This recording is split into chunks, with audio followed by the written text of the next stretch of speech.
আল্লাহ তাআলার নির্দেশে হযরত মুহাম্মদ সাল্লাল্লাহু আলাইহি ওয়াসাল্লাম যখন তায়েফবাসীদের ইসলামের দাওয়াত দেওয়ার জন্য গিয়েছিলেন তখন যা ঘটেছিল এবং এর পরিণতি যা ঘটেছিল তা নিয়ে আজকের ভিডিওটি ভালো লাগলে একটি লাইক করে দেবেন এবং চ্যানেলে নতুন হয়ে থাকলে সাবস্ক্রাইব করে দেবেন। চলুন ভিডিওটি শুরু করা যাক। একবার আল্লাহর প্রিয় নবী সাল্লাল্লাহু আলাইহি ওয়াসাল্লাম তার প্রিয় দাস জায়েদ ইবনে হারেসের সঙ্গে তাইফের উদ্দেশ্যে রওনা দিলেন দাওয়াতের জন্য। তাইফে পৌঁছে তিনি সাকিব গোত্রের ৩ প্রধান আবদেইয়াল, মাসুদ ও হাবিবের নিকট গিয়ে নম্রতা ও করুণার কণ্ঠে বললেন, হে ভাইয়েরা, আমি আল্লাহর রাসূল। তিনি আমাকে তোমাদের কাছে পাঠিয়েছেন। আল্লাহর ইবাদত গ্রহণ করে দুনিয়া ও আখিরাতের কল্যাণ লাভ করো। আমাকে সাহায্য করো যাতে এই আলোর বার্তা এখানে ছড়িয়ে পড়ে। তার কথায় এমন এক গভীরতা ছিল যেন স্বর্গের ফেরেশতারা নির্দেশ দেন। কিন্তু দুর্ভাগ্য, এই কঠোর হৃদয়কারীরা তার কথাগুলো হাস্যরস করে উত্ত্যক্ত করল। একজন বলল, যদি তুমি সত্যিকারের রাসূল হও তোমার অলৌকিক চিহ্ন দেখাও। অন্যজন কটাক্ষ করে বলল, আল্লাহ কেন এক সাধারণ যুবককে বসতি করলেন, কেন রাজা বা ধনীকে নয়? তৃতীয়জন আরও কঠোরভাবে বলল, যদি তুমি মিথ্যা বলো তাহলে তোমার মতো লোকদের সঙ্গে কথা বলাই অপ্রীতিকর। এসব কটু ভাষা শুনে নবীর হৃদয় বিধ্বস্ত হল। কাঁদতে কাঁদতে তিনি ধৈর্য ধরে বললেন, যা বলেছ বলো, তবে অন্তত এই ঘটনাটি গোপন রেখো। আমি তোমাদের কোনো ক্ষতি চাই না, কেবল আল্লাহর পথে আহ্বান করছি। তাইফে তিনি 10 দিন অবস্থান করলেন। প্রতিটি দিন যেন গভীর আঁধারের মতো কষ্টে ভরা।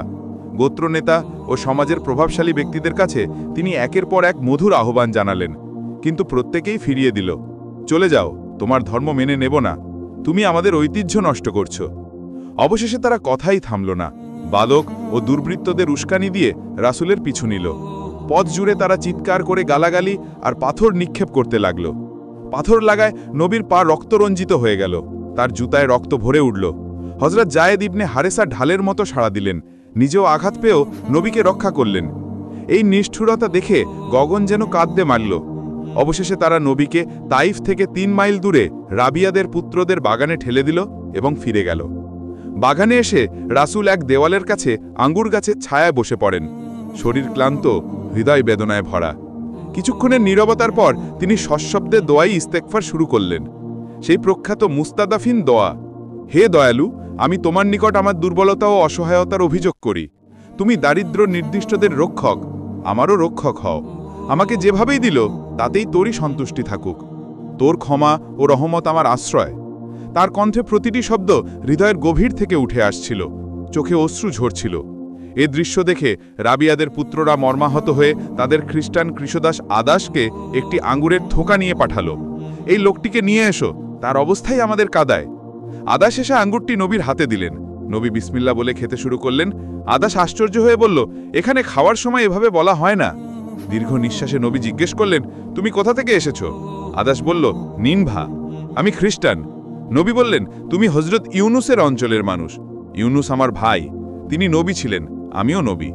এই কথায় আদাস মনোকল্পিত হয়ে নবীর কাছে ঝুঁকে তার গলায়, চরণে ও হাত পায়ে শ্রদ্ধে চুম্বন করল। প্রত্যক্ষ দৃষ্টিতে রাবিয়াদের পুত্ররা বিস্মিত হয়ে বলল, এই লোক আমাদের কৃষিদাসের মন বদলে দিল।